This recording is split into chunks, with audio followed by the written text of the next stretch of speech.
Link टाकली celebration कोण टाकली मी तिथेच ठेवून देतो मग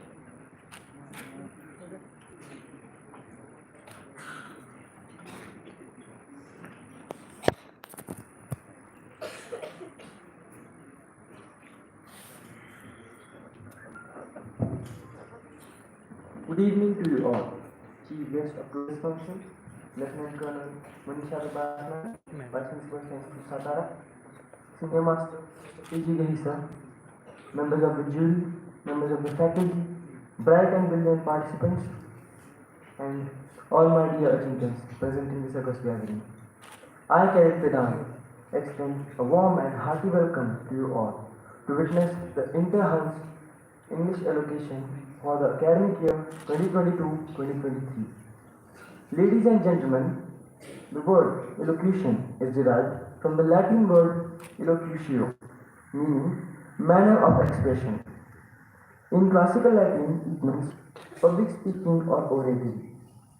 An elocution is a form of speech that includes rhetorical language, demonstrative gestures, forceful emphasis to get the speaker's point across. It is an artistic form of public speaking and a dramatic oration designed to express through articulation, emphasis, and gesture the full sense of the text being conveyed. An elocution can simply be understood as a formal speech that contains a lot of emotions.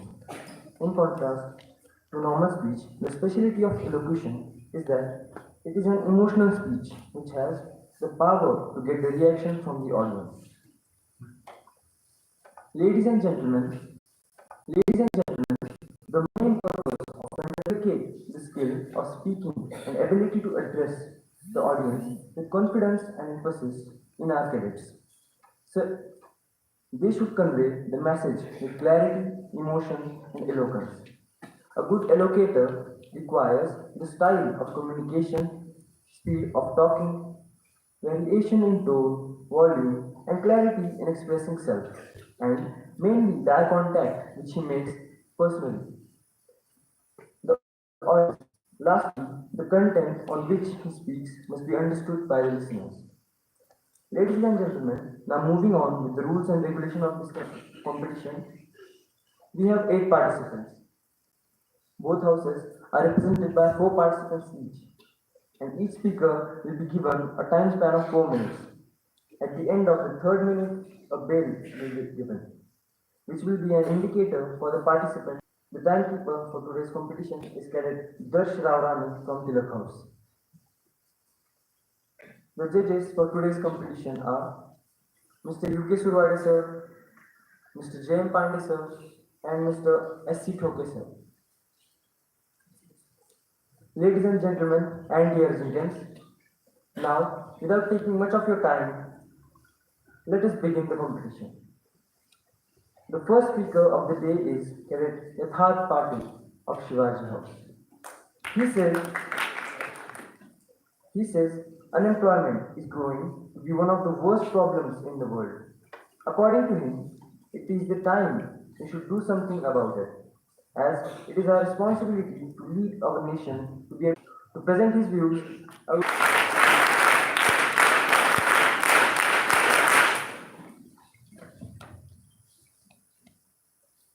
The modern world is consisting of a lot of problems, but of these problems, unemployment is definitely one of the worst. Good evening to one and all present here. Honorable President, respected Vice Principal Ma'am, Senior Master, members of the jury, members of the faculty, and all my dear Ajinkya's. Today, I, Cadet Yatharth Patil from 7th class, is going to enlighten all of you on my speech, Unemployment. Unemployment. Just by hearing the name itself, it scares the wits out of most people. As Shakespeare said, you take my life when you take the means by which I live. Unemployment can be defined as the condition where an individual is deprived of a paid job or self-employment and is unable to find a suitable job for themselves. I quote, "Hunger is not the worst fear of unemployment. Hunger is not the worst fear of unemployment, but idleness is. I unquote. The fear of unemployment has caused a certain number of mental stress and depression cases in the youth of India. The rate of unemployment is increasing drastically day by day. Of all the aspects of social misery, nothing is quite as heartbreaking as unemployment. The saddest thing about it is that most of the people who are unemployed are more than healthy and fit enough to work. Some of them are even educated, having degrees and the highest of qualifications. But even after all these achievements, they still are not able to find a job. The main reason of this is the population growth. The population is growing faster than the work sector can provide jobs. Because of this, jobs are getting scarce and it is getting harder each day to find jobs. Some other major reasons of unemployment are automation of industries, evolution of required skills, lack of employers, and slow economic growth. The education system is also for blame. The education system is following the system which would have been valid half a century ago. It is turning out a bunch of graduates good for nothing, not being able to suit companies' needs. Unemployment is also the reason for several other social issues as well, such as the exploitation of laborers, increase in crime rate, political instability, and mental instability. To conclude, I would like to say that unemployment is one of the most difficult problems that modern India has seen. Although the government has taken several schemes in order to reduce the rate of unemployment, we must still make several more steps if we want to completely eradicate unemployment once and for all. Thank you and Jai Hind.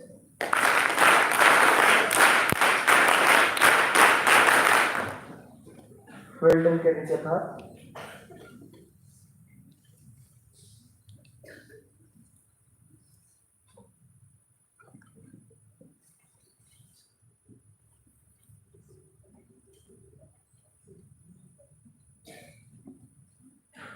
The second speaker is Cadet Amogh Puranik of Class 6th Nehru House. He says, true education is a stairway to fulfilled life. With true education, man can manifest his innate talents and come up as a groomed personality. To present his further views, I would like to call upon Cadet Amogh. Cadet Amogh, please.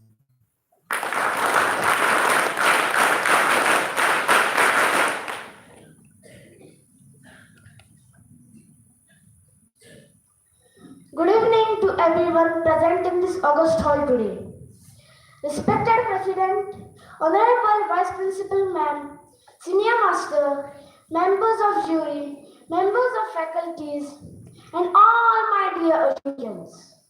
Today, I, Cadet Amogh Puranik from Nehru House, 6th day, is present here for a speech named True Education Stairway to Fulfilled Life. Do you know that literacy in India has increased over years? Yes, it has indeed.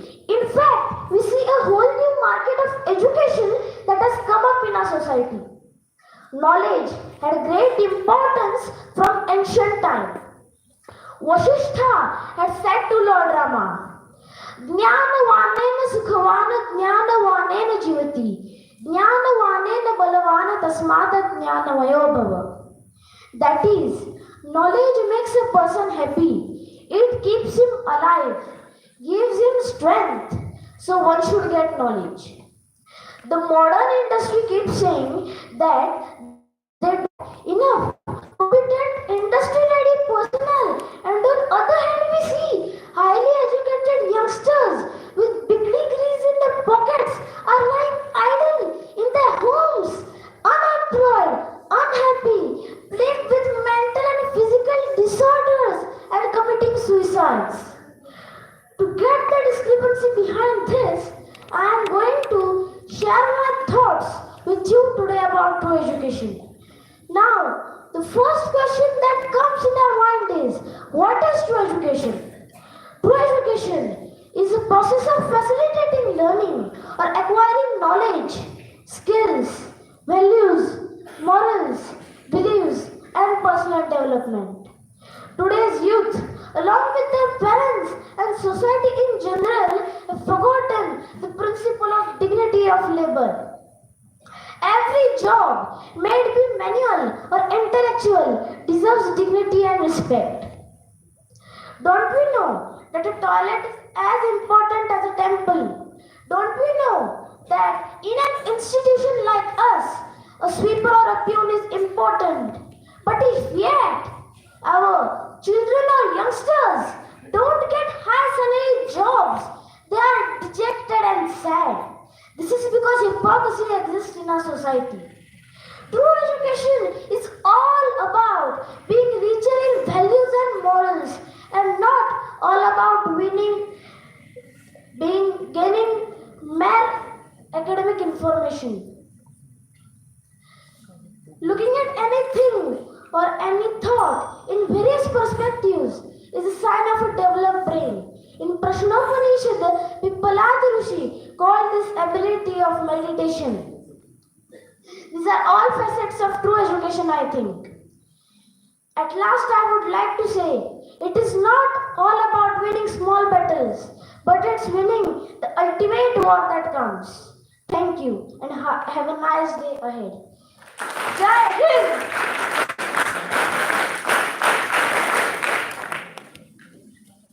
Very well said, Mr. Mook.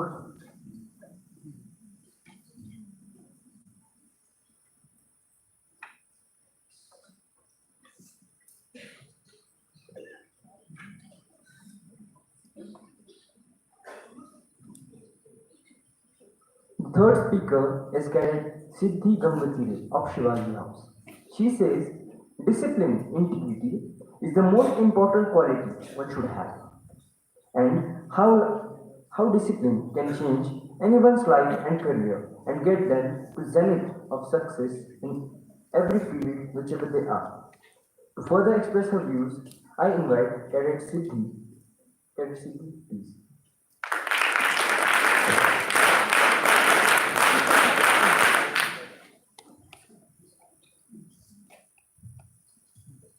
I quote, discipline strengthens the mind so that it becomes impervious to the corroding influence of fear. I quote. A very good evening to respected President, Honorable Vice Principal Ma'am, Senior Master, members of the jury, members of the faculty, and all my dear Jinkins present in this August hall. Today, I Cadet Siddhi Gangatire from Shivaji House, and I am going to tell you the importance of discipline in our life. Discipline means adherence to certain well-defined rules. It is the basically process of training oneself in obedience, self-control, skills, and so on. To be more precise, discipline is the basic requirement of civilized society. Absence of discipline means decay. As Aristotle rightly put it, discipline is obedience to rules found by the society for the good of all. As we all have witnessed the success of many great personalities who, by sheer discipline, approach their work wonders not only for themselves but for the society as a whole. The lives of Mahatma Gandhi, Netaji Subhash Chandra Bose, Pandit Jawaharlal Nehru, Swami Vivekananda all formulated their plans very meticulously and followed it strictly in an ordered way. Not surprisingly, they have become the inspiration for the whole generation of populace. The level of your success can be determined by the level of your discipline and perseverance. I am good. Similarly, who didn't care about discipline in their life went to oblivion. No army can put up a brave front against enemy if there is a lack of discipline. That's why the armed forces follow a certain code of conduct. It demands loyalty to the nation and superior officers along with the spirit of fellowship and readiness to cope with an emergency. As an aside, there is a growing importance of discipline in students' life. I quote, discipline is the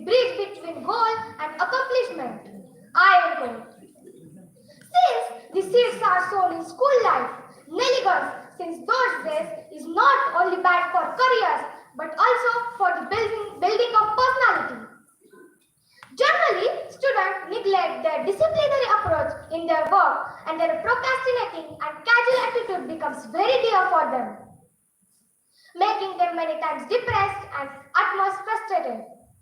Discipline is not only desirable but indispensable discipline or perish. Vice never gets a chance to creep into the disciplined man. Children growing in disciplined and happy lives become a good citizens.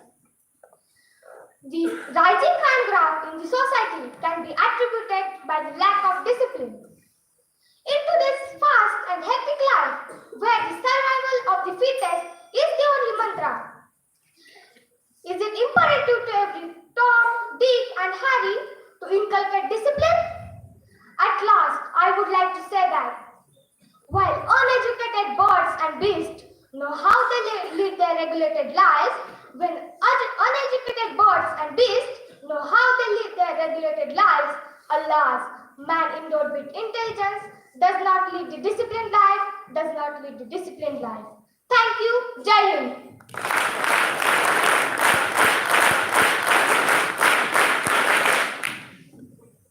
Well done, Cadet Siddhi.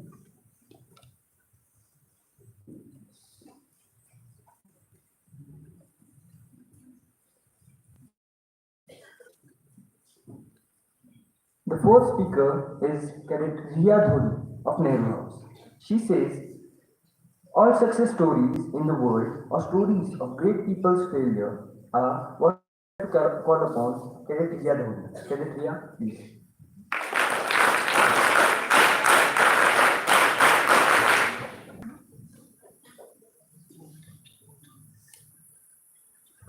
A very good evening to one and all present here. Respected President, Honorable Vice Principal, Senior Master, members of the jury, members of the faculty, and all my dear Ajinkyans present in this August hall.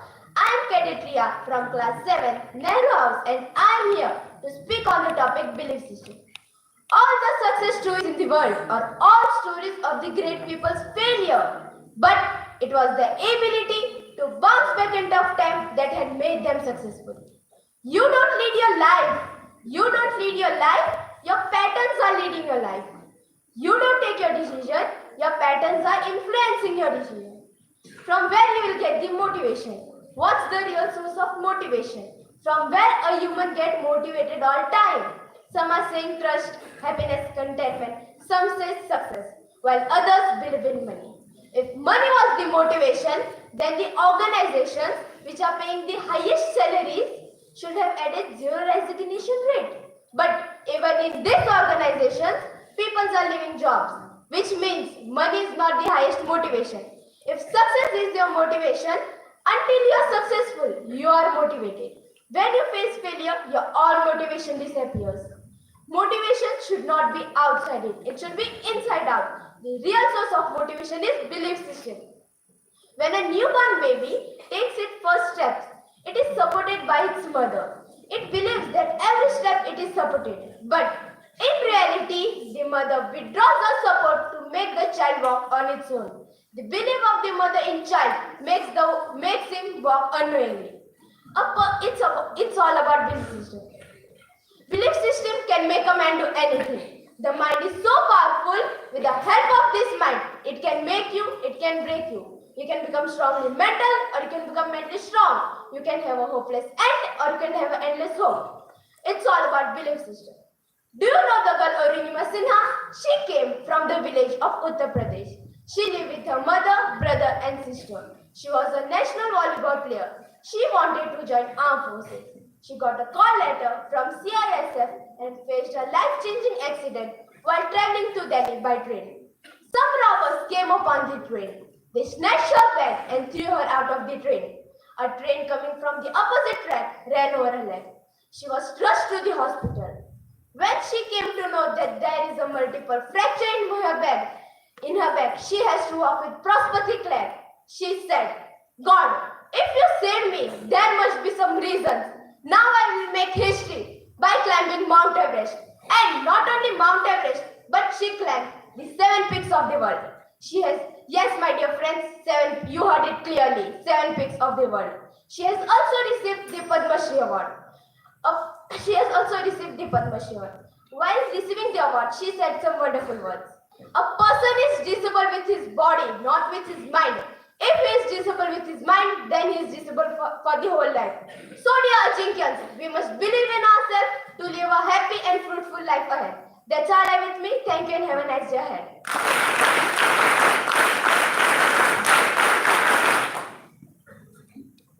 Well done, Cadet Sydney. Sorry, Ria.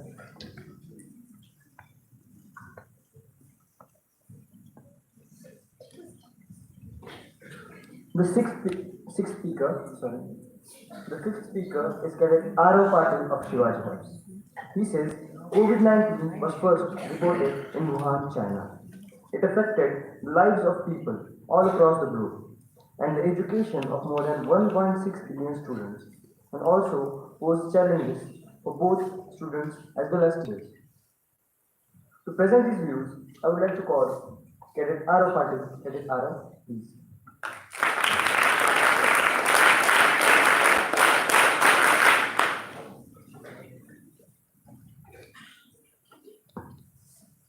Good evening to you all.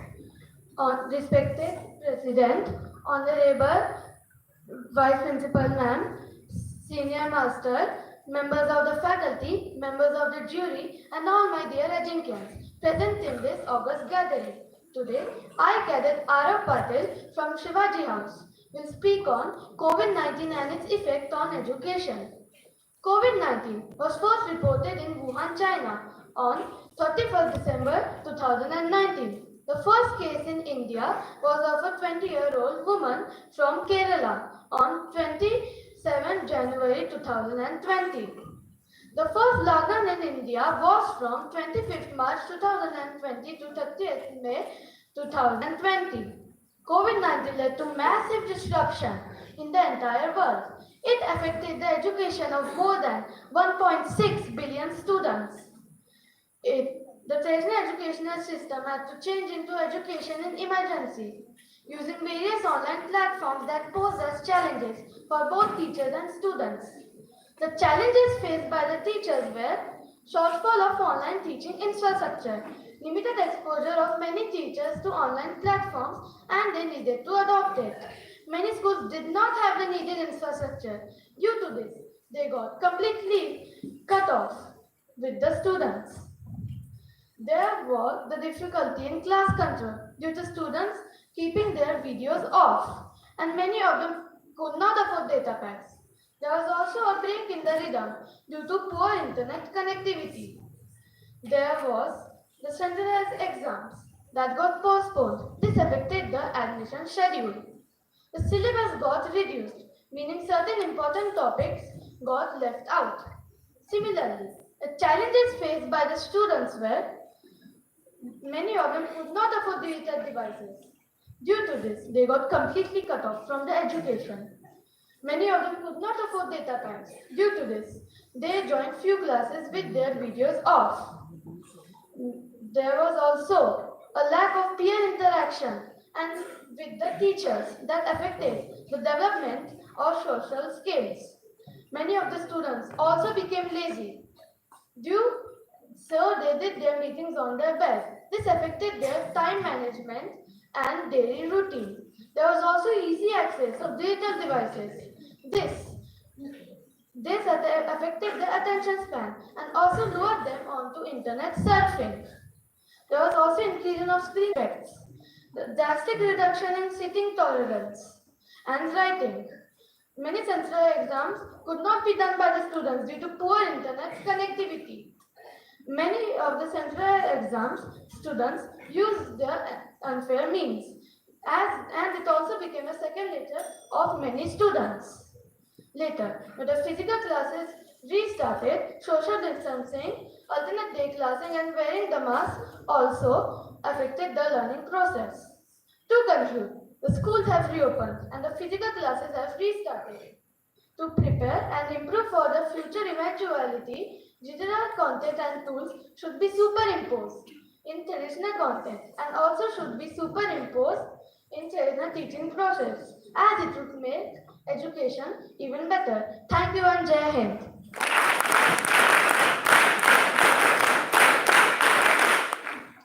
Well done, Cadet Arav.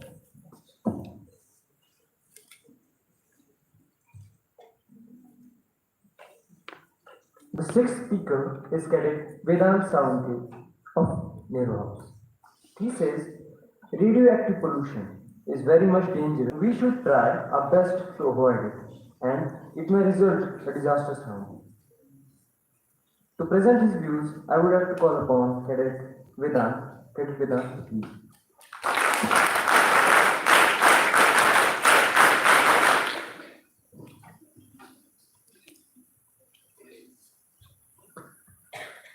A very good evening to one and all.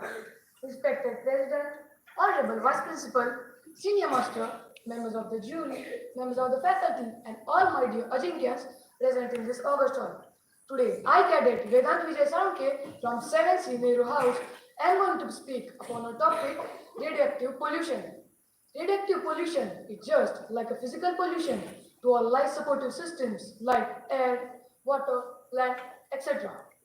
It refers to the spontaneous disintegration of radioactive substances which ultimately results in emission of radioactive rays.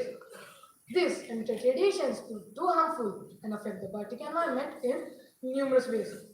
Though human beings along with the biotic community have been exposed to many kinds of topics over a long period, however, the dangers of radiations have increased in the recent past. Sources of these radiations can be both natural and human-made, comprising the cosmic rays that reach the Earth's surface from space.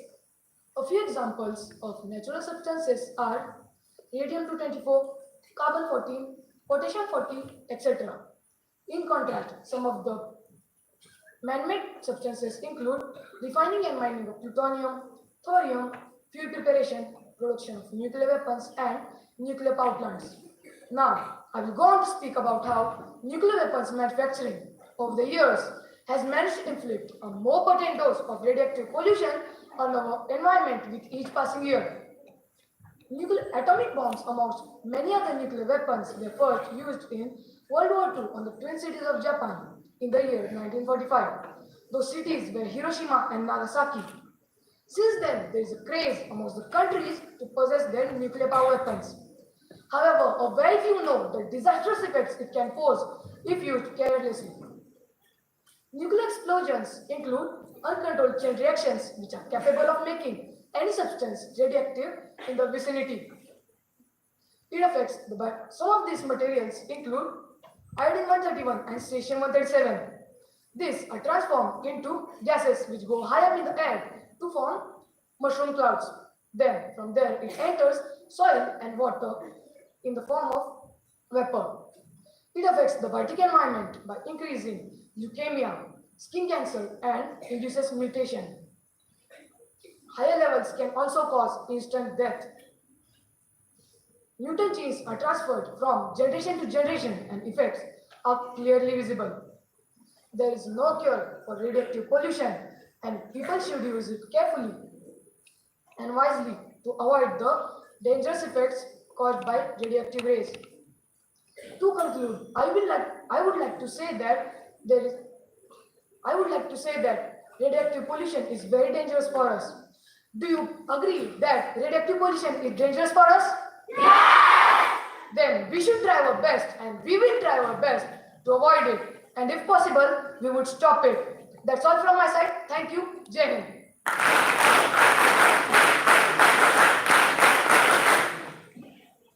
Well done, Cadet Vedant.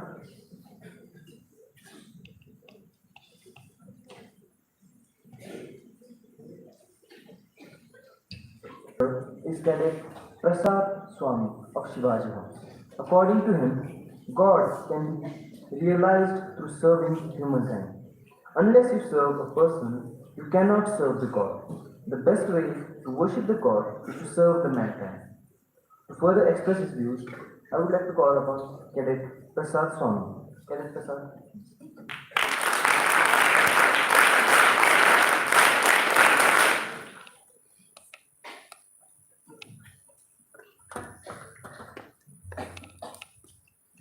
Rabindranath Tagore has best described the term humanism when he says that God cannot be realized through renunciation, but through oneness with humble humanity and participation in their humble activities.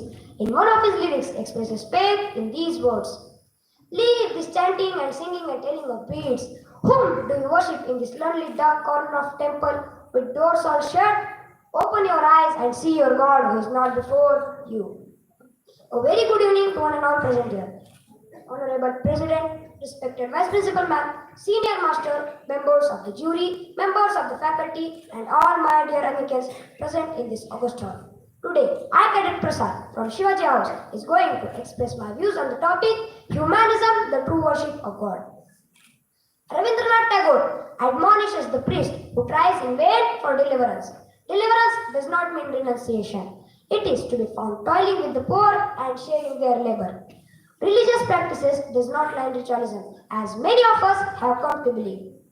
For ages, man has been in quest of discovery of the ideal forms of worship. To some, knowledge of scriptures is the best form of worship. Still, there are those who consider establishing a personal connection with Him the highest form of worship. This is the path of mystery. However, there is another class of lovers of God. They would accept the service to the society or mankind as the best form of worship. Different methods have been preached by different religions, causing chaotic conditions even in the field of realization of God. This has also caused violence and unprecedented bloodshed in the name of God. Which religion is superior to which? This is a fundamental question that deviates the path of man. Such questions are also seeds of discord that will never blossom into harmony. I quote, the essence of all religions is same, but the approaches are different. I unquote. The religions may be numberless, but God is one, and so are the ideals of every God. That is why great thinkers have come to the conclusion that complete realization of God can be done through love of a man, service to the man, and general welfare of the man. Man comes close to the God as he has created everyone alike. The only way to serve God is to serve His creation. Therefore, humanism is a doctrine that is rooted in the earth, a deep concern for a number of human problems and sufferings. The road to the heaven lies through service, selfless service. The lines quoted from Gitanjali are the core of humanism. God is among those who sweat and toil, suffer and starve. Humanism is a form of worship that leads to betterment of life on earth. Humanism, the only way to get close to the God is to serve human. To conclude, I would like to say that the color of the cow may vary, but the color of the milk given by the cow is always same. Thank you and have a cheerful day ahead.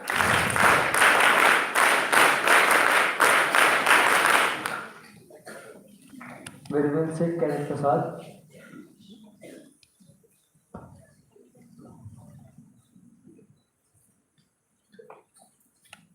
The eighth speaker of the day is Cadet Christian.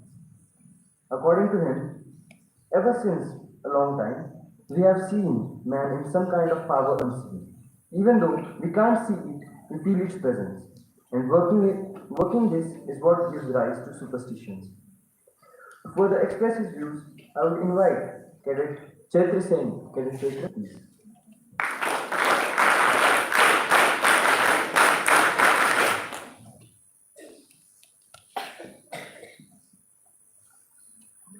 A very good evening to one and all present here.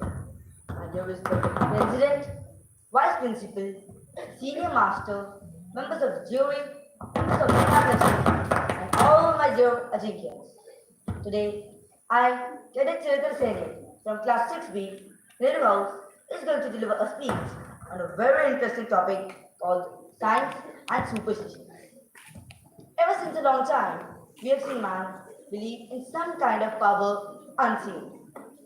Even though we can't see it, we feel it is present and working. This is what gives rise to superstition. They're unreasonable and irritational, but still they exist all over the world. Through a speech on superstitions, we can go through it in detail. The man has started to believe in superstitions when he got a feeling that we humans are the mercy of natural elements. Similarly, some superstitions are also created because of social values. As a result, people started to worship forces of elements for a long time. The Greeks and pagans used to worship natural elements in the form of gods and goddesses. Similar is the case with Indian tradition. People used to worship the sun, moon, stars, planets, plants, and more believing superstitions. These things have the power to influence our lives. You might have heard it is because of the pact of an evil star, or more when a disease overtakes, a disaster strikes. Even the people in the West have been believing in them. You will find instances in Shakespeare's plays where it includes things like omens, witches, and more. In fact, ever since a long time till date, people still consider the number 13 to be unlucky.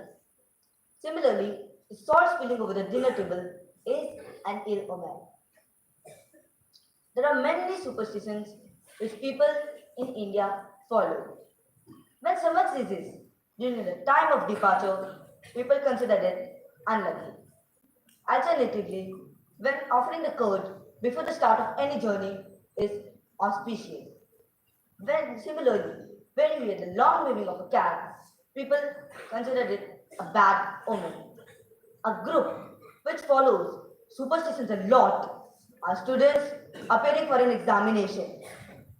Even some political leaders in India do believe in superstitions. For instances, they wait for an auspicious day to file their nomination or to take an oath.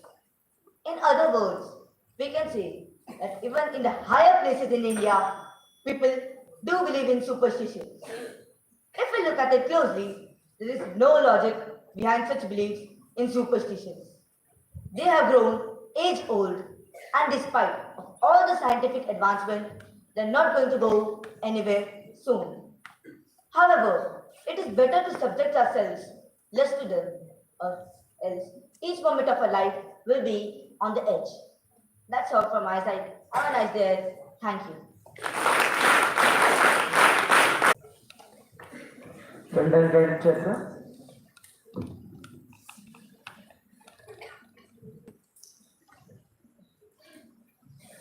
Now, till the time the judges are ready with the results, let us hear the speakers from Open House. And the first Open House speaker is Cadet Aditya Patil of Shivaji House.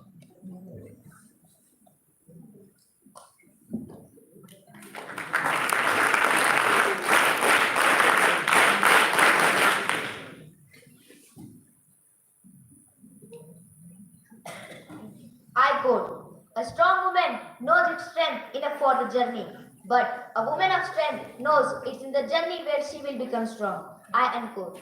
A very good morning or a very good evening to you all. Honorable President, respected Vice Principal Ma'am, and Senior Master, members of the jury, members of the faculty, and all my dear Ajinkans present in this august gathering. Today, I, Cadet Aditya Patil from Shivaji House, is going to deliver my speech on topic women empowerment. Someone has correctly said, a woman is like a tea bag. You can't tell how strong she is until you put her in a hot water. We should include them in every opportunity so that they can give their best for community, society, and country.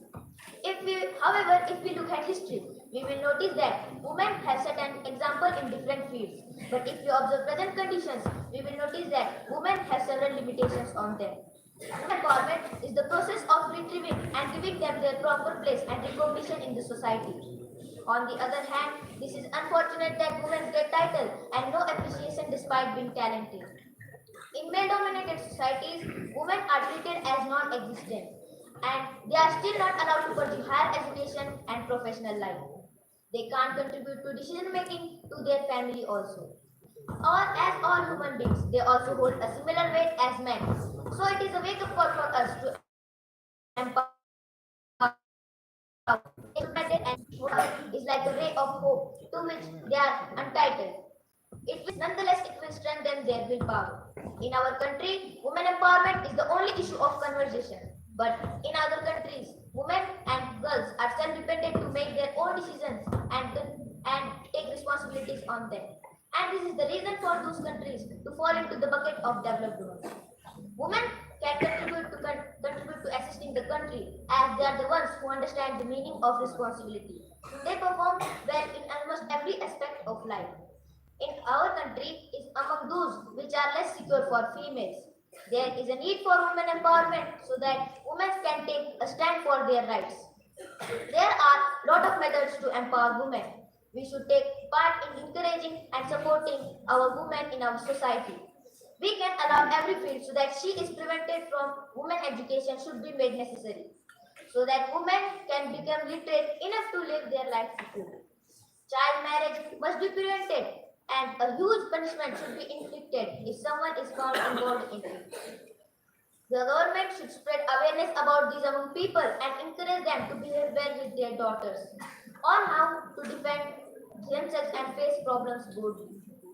Women empowerment is the proper process of retrieving them their true rights and giving them their proper place in the society and recognize them name in the society. As far as I am concerned, I want to say that women empowerment is the required demand for a better future of country to portray the best picture. We don't much do have for them, but bring back their places and having a lot of initiatives. Our country is still lagging behind in women empowerment. We can make it possible by encouraging and supporting our women in our society. At last, I want to only say that if you educate a man, then you only educate a man. But if you educate a woman, then you educate the whole generation. Thank you. Have a nice day ahead.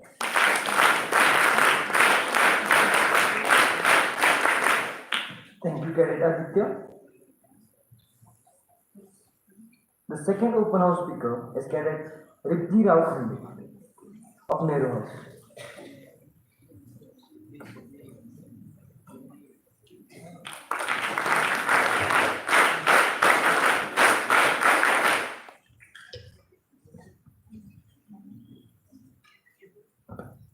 I quote, where there is a will, there is a way. I unquote.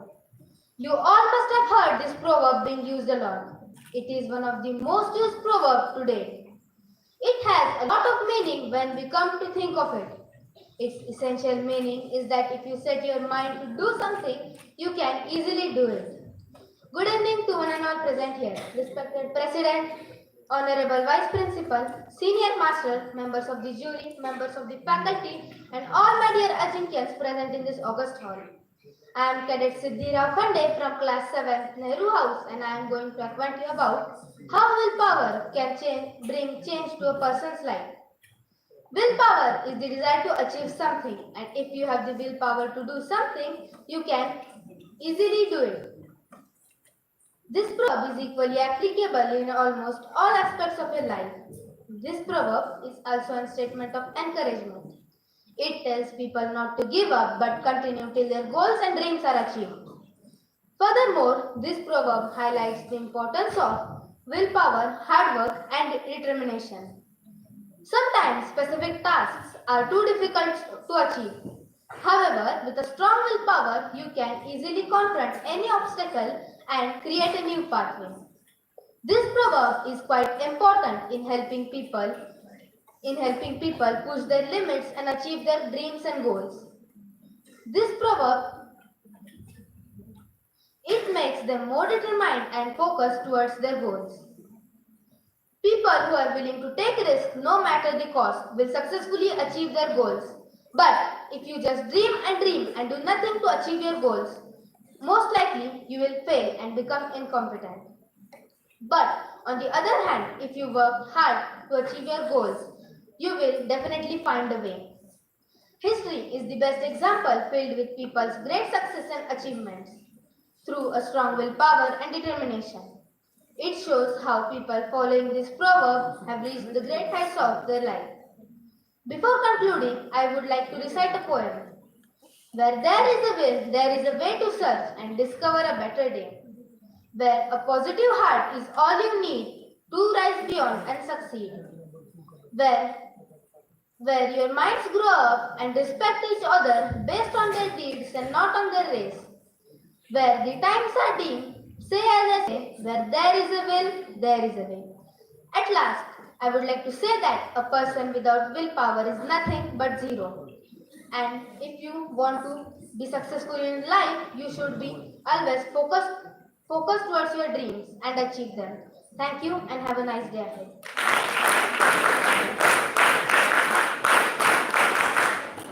Thank you, Cadet Siddhi. The third open house speaker is Cadet Viraj Kharat of Shivaji House.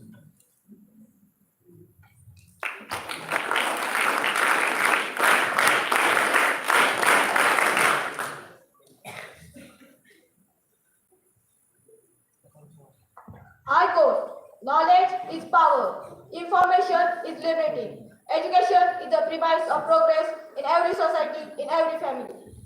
A very good evening to one and all. Respected President, Honorable Vice Principal, Senior Master, members of the jury, members of the faculty, and all my dear Ajinkya's. Today, I, Cadet Viraj Kharat from Shivaji House, and I am going to express my views on the topic of knowledge is power. Our calling for knowledge is the power that can transform all your life and activities. It functions as an instrument for creating and destroying whole life on the earth. With the help of knowledge, we can differentiate between humans and animals. We get the ability to help others with the help of knowledge, which help us free ourselves. Every one of us should gain knowledge to succeed in life. The two power instruments are called physical strength and money. The powerful physical man controls power over other people. However, knowledge is more powerful because it directs our action and allows us to discover difference between right and wrong, good or evil. Sir Henry Ford correctly said that if money is your hope for independence, you will never have it. If money is your hope for independence, you will never have it. The only real security that a man will have is a reserve of knowledge, experience, and ability. Knowledge helps people to overcome their weakness and defects, to face extreme confidence, fears, and difficulties. Knowledge brings us forward mentally, morally, and spiritually. Furthermore, we can control our nature with the help of knowledge. We all know that people were in non-civilized stage some thousands of years ago. We were living in cellars and dens. Civilization gradually came into the society when we gained the attaining knowledge. We use nature's strength to meet our requirements. A man has been an outstanding scientist, an accomplished artist, a strong producer, and found noble life path. Without knowledge, it will be challenging to advance our society and culture. The advancement in art, literature, technology, philosophy, and religion plays a vital role in development of knowledge. Knowledge affects and influences our development and relationship between life and work. It can last for a lifetime and is important for personal growth and development. Knowledge gives us insight for making life-changing choices in our life.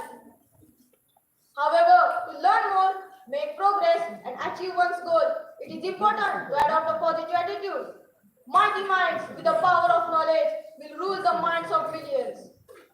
Knowledge is so powerful that it can ruin the entire world, and on the other hand, it is a weapon that can bring harmony to the earth.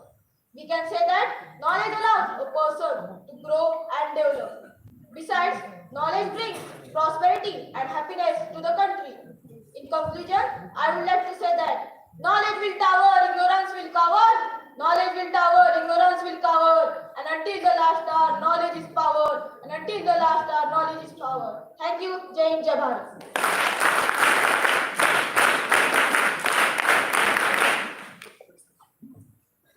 Thank you, Cadet Viraj. The fourth open house speaker is Cadet Soham Patil of Nehru House.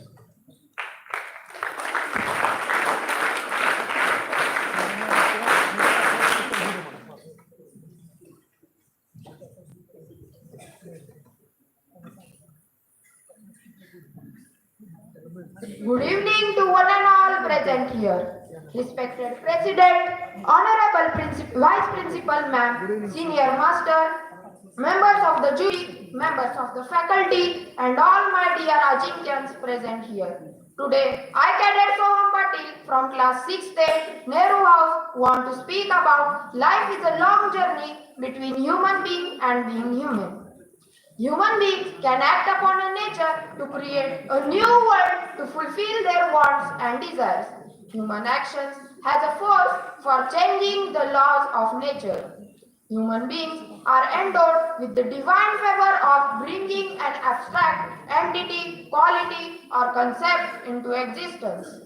They have the potential to make it existence. They have the potential to make the planet on which life exists heaven or hell. Willingness to respect the existence of others, being responsible for the world around, ability to understand the sufferings and misfortunes of others. Is being human, being human, we assume that the human side reflects the better qualities of humanity. But what we experience more is the state of being human. Only collective enlightenment can make the human nature parallel or equivalent to human understandings and their values. Human nature is a journey of sensible steps which have to be great in number and chosen in accordance with time goes by. This journey of sensible steps first of all takes cognizance of the process of doing something, which means our actions. How our actions affect others should be our primary objective to be taken care while performing them. They shouldn't intrude on a person's respectful life and have an adverse effect on intergenerational equity. So, whatever we do, it needs to be done or felt and thought in response to a condition which makes the world more livable. Development by humans doesn't necessarily mean human development. By experience only, we understand what is right or wrong and what really contributes to human growth and advancement. Life is a long journey in which we experience the world around us, understand its complexities, learn from our mistakes, grow in real terms, help others to have better life. At last, I would like to say that the greatness of humanity is not in being human, but in being human. Thank you and have a nice day.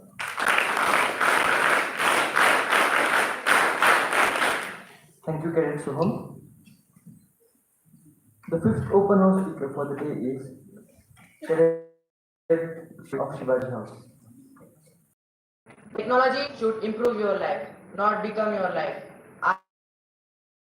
And good to you all, respected President, Honorable Vice Principal Ma'am, Senior Master, members of the jury, members of the faculty, all my dear guests present in the August gathering. I, Cadet Shreya Gore, and I am here to present a topic: human dependence on technology. Technology is used by all. Humans are gradually improving by depending on the magic of technology. There is no doubt that technology has brought in our surroundings, be it in the field of agriculture, economics, politics, or even academics. However, are we really able to surpass our capabilities with the use of technology? In my humble opinion, the dependence on technology has not actually helped us to exceed our limits but constrained our abilities to communicate and be creative, all due to being heavily reliant on the magic of technology. So I would say the dependence on technology has indeed brought negative effects on our creativity as well as our communication skills. I code. The real danger is not that computers I code. The real danger is not that computers will begin to think like men, but men will begin to think like computers and code. Since ancient times, humans were developing new technologies to help them in activities to use a smaller amount of time and do it more easily. Over the centuries, these rudimentary technologies improved and new ones have emerged in some cases, replaced early technologies and others who came to meet new needs. These new technologies introduced at the same time changes in the socio-cultural practices. Therefore, the world has begun to be characterized mainly by presenting a rapid development in these technologies that enable the ease of communication. But the very rapidity of these has also generated a significant impact on the society that can be observed in the young people who excessively use the specific technologies such as cell phones and the internet. To the point we are talking about are a possible dependence on these tools. Each year we see more and better products and services that facilitate our daily and professional life. And we, each year we see, and but we must consider a little that the technologies have not only a positive side but also a negative side. But most of the people only see the positive side and the fact that they can count on the specific technologies such as social network and the mobile phones. At last, I will say that that is truth. If we not use technologies for one day, we will be not satisfied. And we should ask ourselves this question. Are we really able to survive without technologies? Thank you and have a nice day.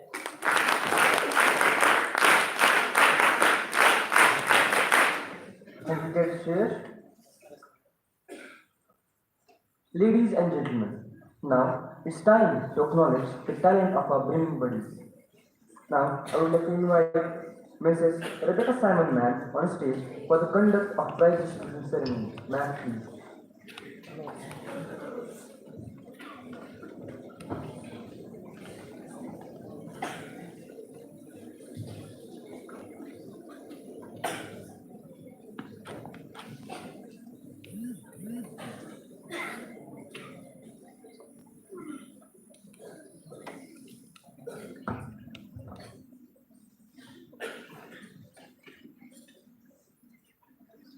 Good evening, everyone.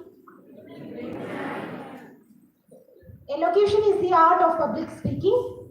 This competition gives the speaker participant a variety of opportunities. It enables the speaker to create a connect with the audience. The speaker gets involved to research the topic, practice, and thorough preparation before arriving at the podium. It instills confidence, courage, and an art within the participant speaker. The speaker learns to manage time, pays heed to how he or she will sound, and voice modulation. It teaches them to give their best in whatever challenges they face.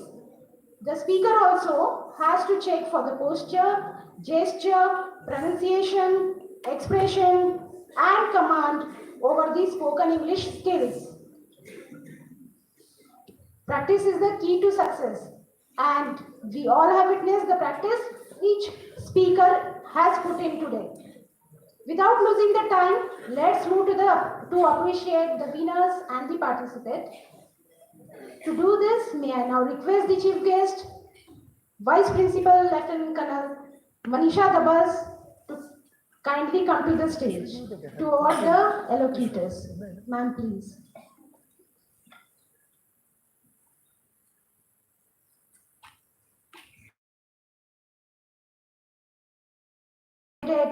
Amok Puranik of Nehru House.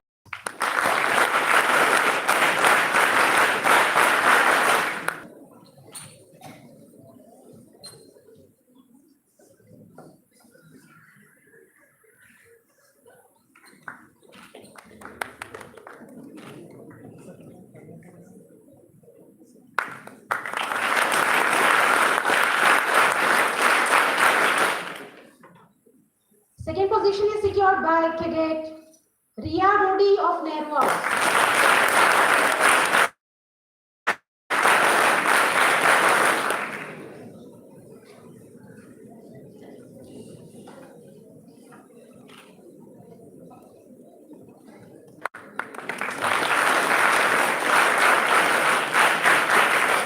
And the first position is bagged by Cadet Prasad Swami of Shivaji House.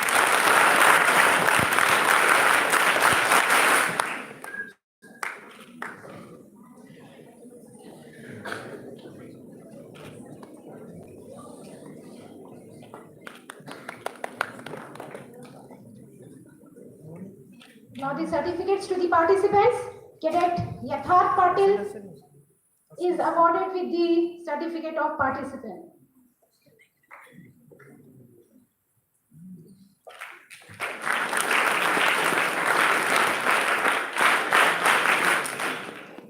Next to come is Cadet Siddhi Gangitre to receive the certificate of participation.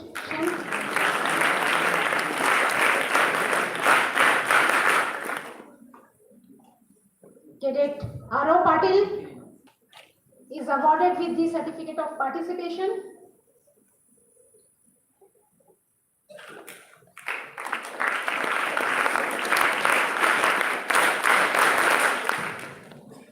Cadet Vedant Salunke to receive the certificate of participation.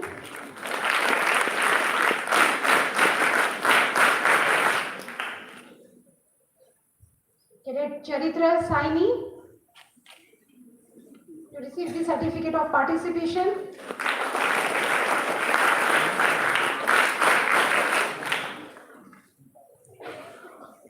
Now, the open house speaker. First to come is Cadet Aditya Patil of Shivaji House to receive the certificate of participation.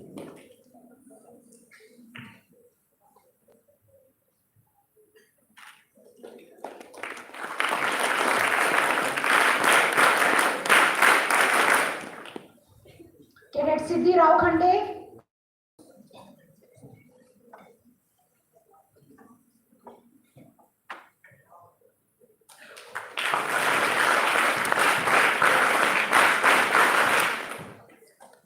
Cadet Viraj Kharat from Shivaji House to come and receive the certificate of participation.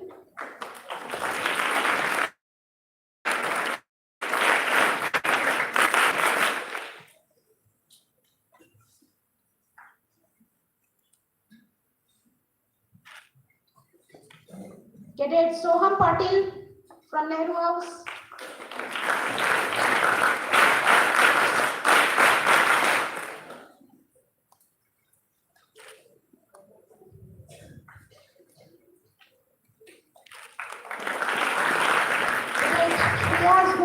From Shivaji House is being awarded with the certificate of participation.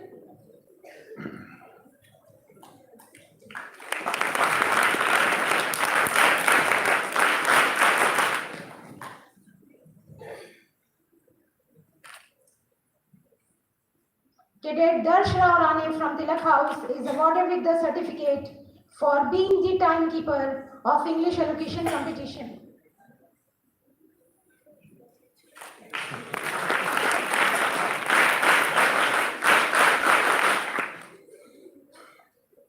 Cadet Vedant Shingare from Rana Pratap House to come and receive the certificate for presiding over today's function.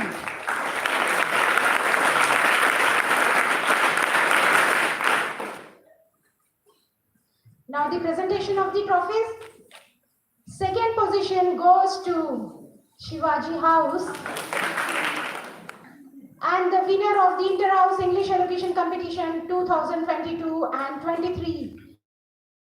House Captain and the House Master to come to receive the trophy.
Respected Mr. Gehi, Senior Master, teachers, and the young future leaders of this great nation, good evening.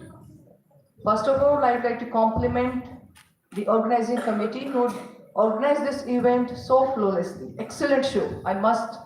Can we have a big round of applause for the team?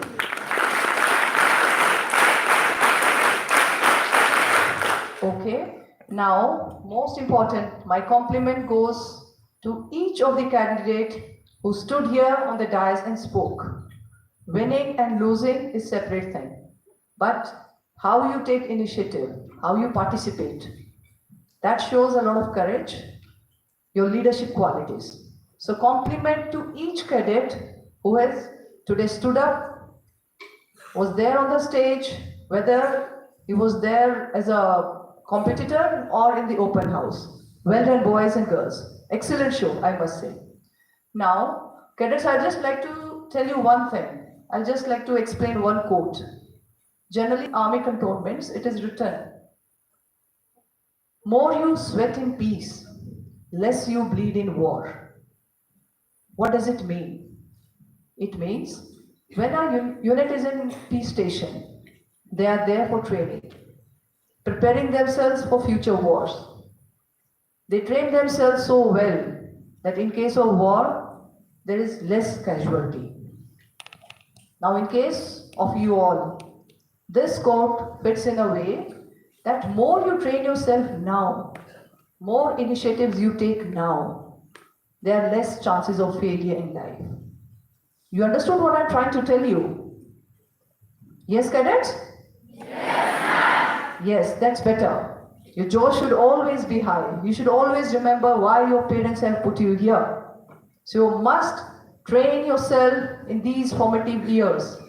Whatever activities are being planned by the school, whatever activities are being conducted by the school, must take initiative. Whether you win or lose does not make any difference. What makes difference is whether you participate or not, whether you take any initiative or not. These are small steps in life which will actually take you on higher steps. Am I clear? Yes. Now, what I foresee is all my cadets who are there in school, everybody's got basic IQ. You all are here after clearing a particular entrance examination. That means there is no lack of intelligence here. But once we come to the school, we forget our basic aim, that why have we joined this great institution. I would like to say here that hard work overcomes intelligence if intelligence does not work hard. You may be intelligent, but if you do not work hard in your life, that will not be suffice. So for me, each one of you is intelligent. And what I expect, what I motivate you for is your hard work. Just put in your best in everything, in whatever you do. If you are sleeping, sleep hard. If you are eating, just concentrate on eating. When you are on playground, play hard. When you are partying, celebrating somebody's birthday, celebrate it with full josh, but not the way you celebrate it in the mess. That's not the way. Give your friends good blessings. Good, wish them. Make cards for them. Write good quotes for them. Wish them for the future life. Am I clear? At the same time, please read. Junior houses are being given every day 45 newspapers. The Hindu school edition. I've seen one of the best newspaper in the country. So now, it is just for the information of both the houses, Shivaji and Nehru. It is compulsory for each cadet to read those newspapers in the second prep. Your homework is generally over by dinner.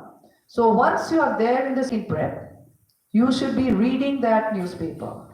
All right? And on every Sunday, I'll come to your houses, though I'm coming every day.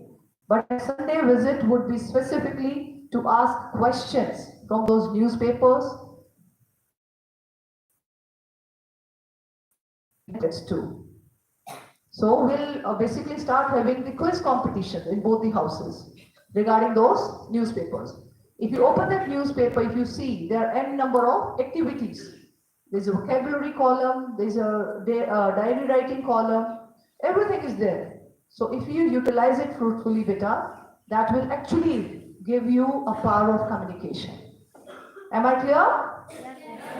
So please start. I've always been emphasizing on this habit of reading. Therefore, words, read, write, think and communicate. More you read, more you'll be able to write, more you'll be able to express yourself in on a paper. And more you write, more you'll be able to think. And more you think, you'll be able to. So the young cadets who are sitting, I expect each one to be reading the newspapers which are being supplied by the school every day, though everybody is not utilizing those facilities. So I have the other ways and means. So we'll start having the inter-house quiz competitions based on the newspapers, maybe on monthly wise, maybe on a local level, that's in the house only. Either we can start with the representatives and then it can be open house. So that's for Shivaji and Nehru, to ensure that they utilize those newspapers fruitfully.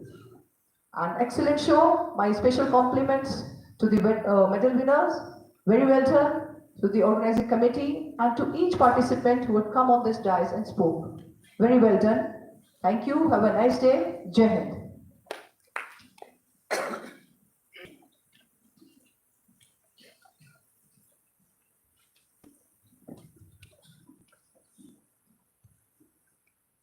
Thank you, ma'am. We will all follow the instructions given by you and abide by what you have said, and acquire all the qualities of a better leader for the future. Lieutenant Colonel Manisha Dabas, ma'am, Vice Principal, Science Satara, for gracing the occasion and giving away the prizes. Thank you, ma'am. I thank our respected judges for their fair act and unbiased judgment. I thank Senior Master Mr. Gehi sir for his beloved support. I thank QM section for making necessary arrangements for today's function. I am grateful to all our teachers for their kind presence and guidance. I thank all the participants for presenting their insightful thoughts through their skillful oratory. At last, I thank you all once again. With this, we have come to an end of today's function. Now, I declare the function over. Thank you all. Jai Hind.